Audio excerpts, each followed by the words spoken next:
Karena tentunya kita semua sepakat, yang sering bermain bola terutama para legend bahwa hanya dengan memiliki kesempatan sebanyak mungkin, bermain di sebanyak mungkin lapangan, maka anak-anak akan tumbuh kembang dan semakin mencintai sepak bola. Semakin mereka sering bermain, semakin terlihat talenta-talenta mereka. Setuju? Setuju. Bung Anies, di samping kiri kanan Bung Anies ada 5 legenda sepak bola Indonesia dari 3 generasi yang berbeda. Mereka adalah mewakili pahlawan-pahlawan sepak bola Indonesia. Mereka tentu membawa oleh-oleh dari tempat masing-masing ke Bung Anies malam ini berupa pertanyaan ataupun curhatan tentunya ya, curhatan kurang lebih. Ada Ismet, ada Errol Iba, ada Haris Yulianto dari 3 pemain dari satu generasi yang hampir sama. Kemudian Mas Yusuf Ekodono dan terakhir Kang Dede Sulaiman dari generasi 70-an sampai di 80-an pertengahan. Silakan saya mulai dari Kang Dede dulu. Perkenalkan tadi Bung Anies sempat menceritakan sedikit bagaimana awalnya sampai bisa sangat jatuh cinta pada sepak bola. Kang Dede sedikit sebelum nanti bertanya, bagaimana Kang Dede bisa terjun di sepak bola, mencintai sepak bola dan menjadi pemain sepak bola handal di masanya. Assalamualaikum warahmatullahi wabarakatuh. Selamat malam Pak Anies. Tenang Pak Anies, kami bersama Pak Anies di sini.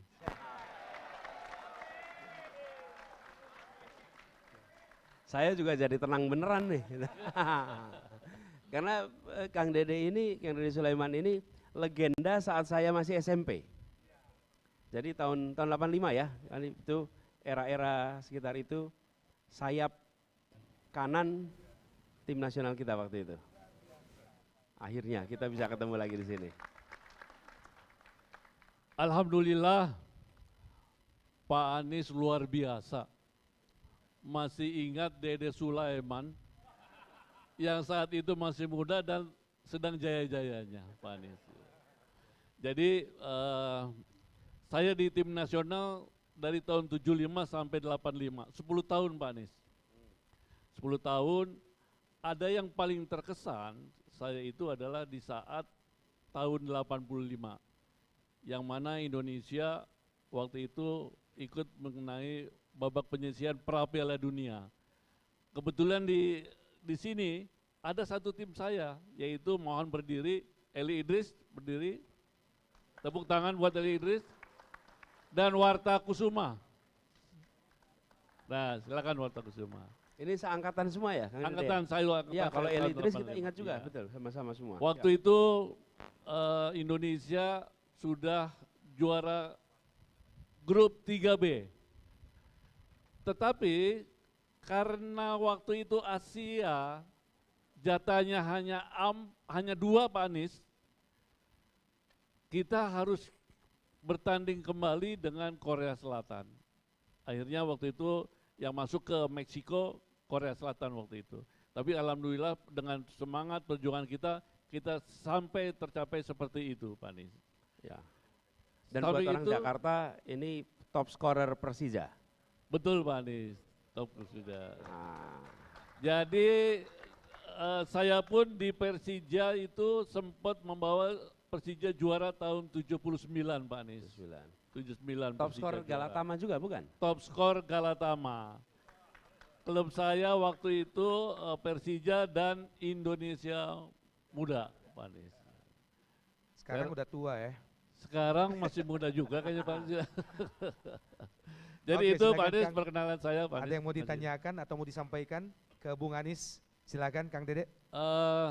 Begini Pak Anies. Masalah sepak bola ini kita butuh masalah infrastruktur. Butuh infrastruktur dan sarana fasilitas lapangan untuk berlatih.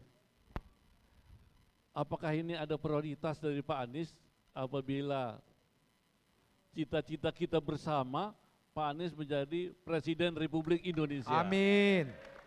Mohon Pak Anies penjelasannya. Oke, sebelum pindah ke Abang Yusuf, dijawab dulu Pak Anies. Oh, langsung nih? Ya langsung, satu-satu. Ya.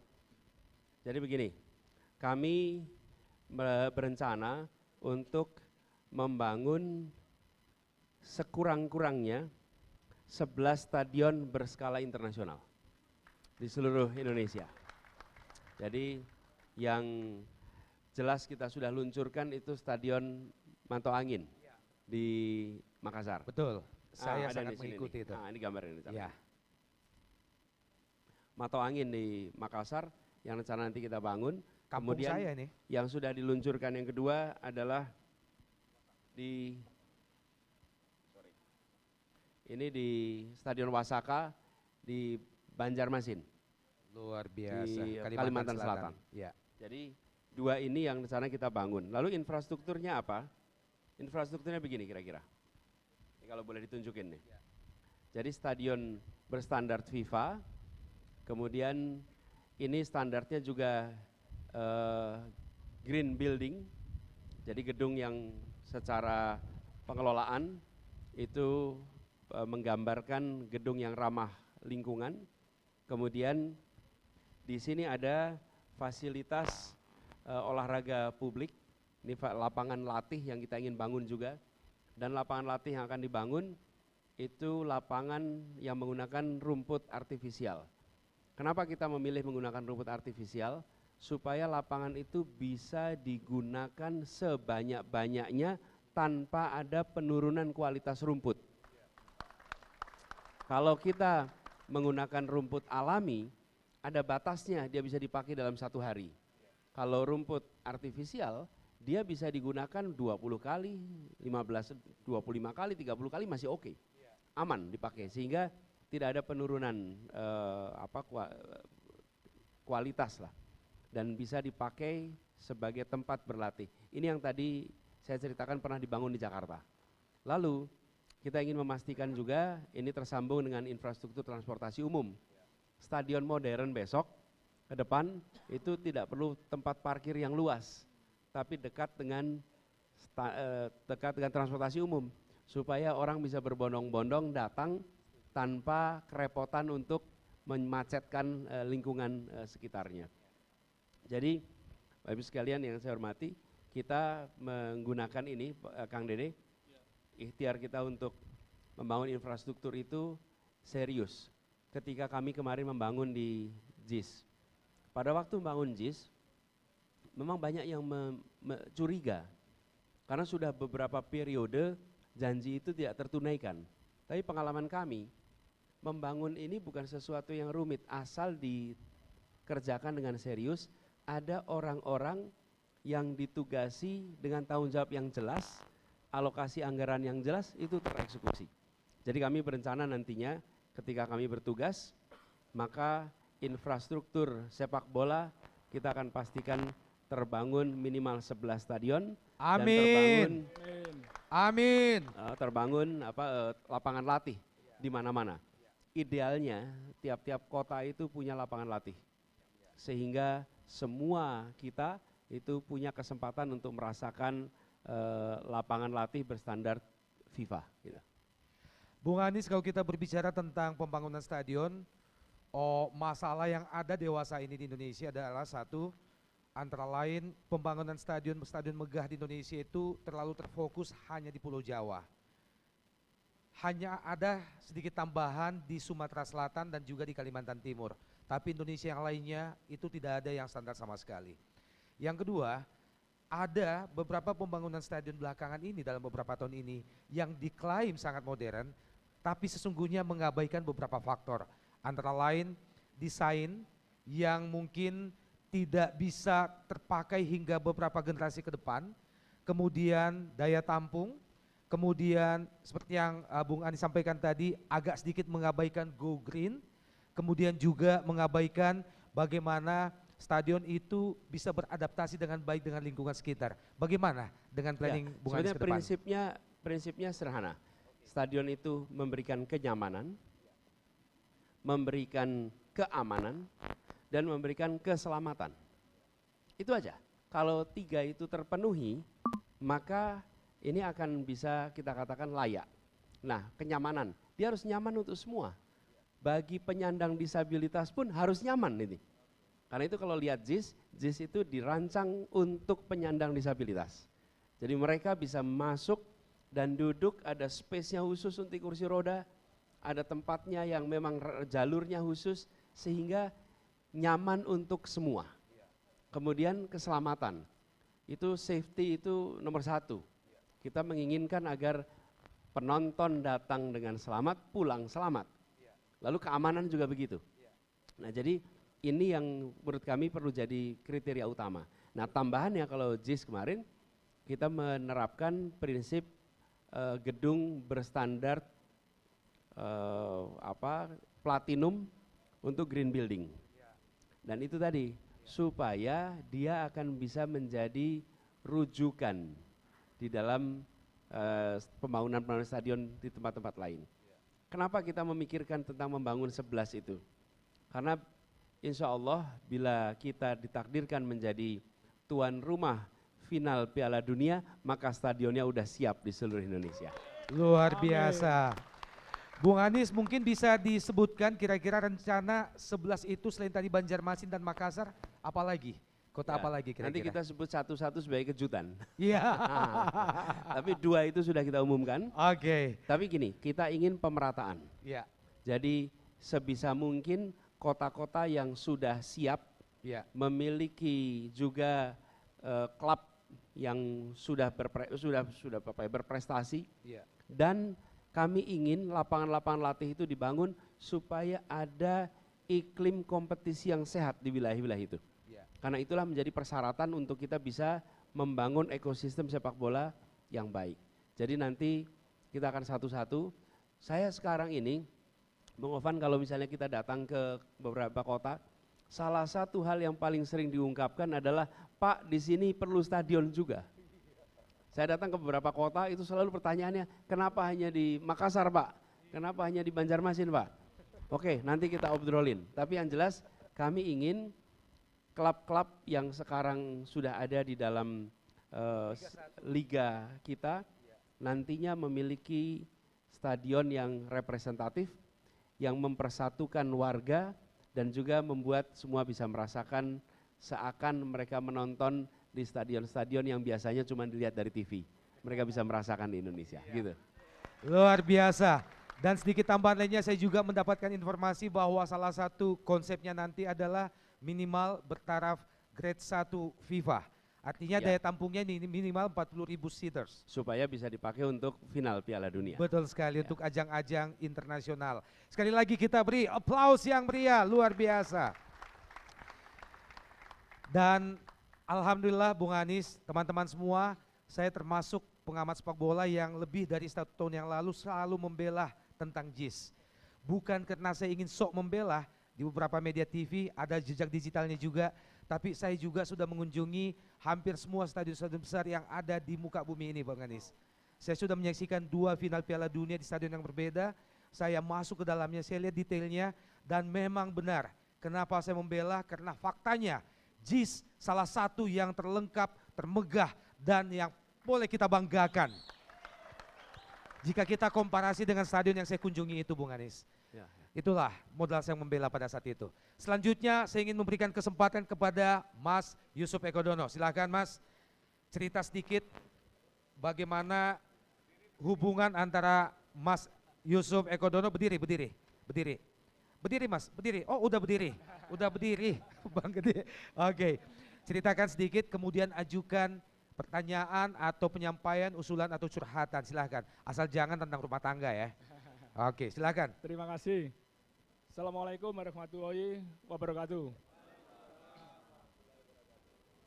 Alhamdulillah kita sudah di sini bersama Pak Anies.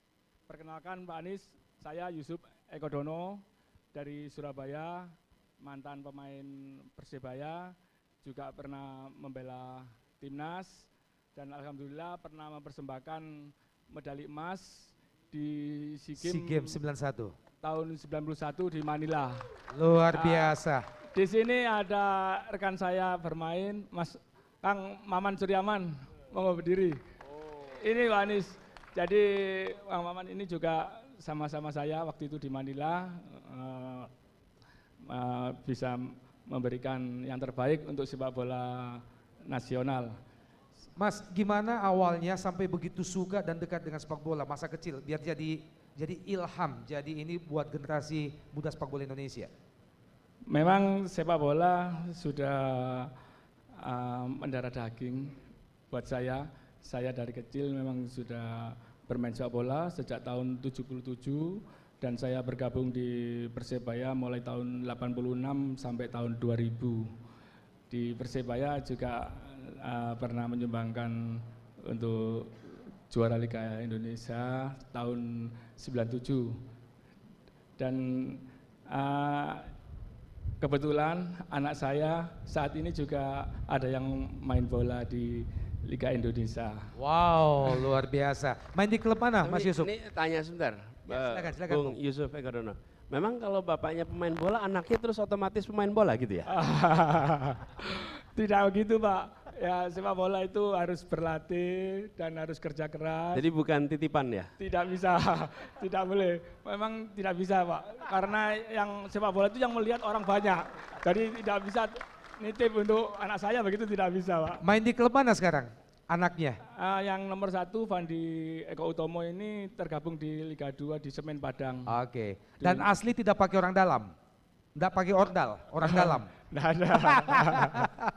Oke, silakan. Ada yang mau disampaikan atau Yang ditanyakan nomor ke Bung 2 Anies? itu di Bayangkara, Pak Yusuf Boseto. Oh, jadi ada berapa yang menjadi pemain sepak bola?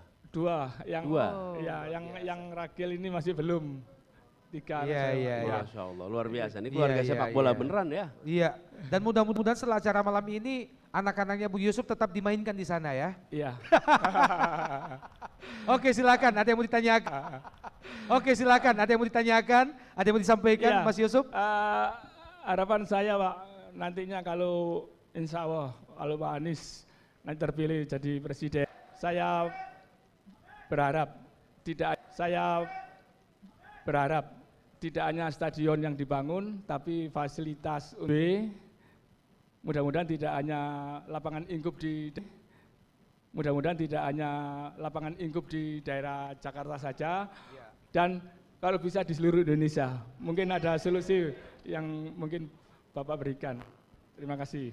Ditanggapi mungkin Bung Anies harapan Ya, dari Mas jadi, Yusuf. makasih. Ditanggapi mungkin Bung Anies harapan Ya, dari Mas jadi, Yusuf. makasih Mas. Ini kemarin membangun di Jakarta 5 lapangan latih.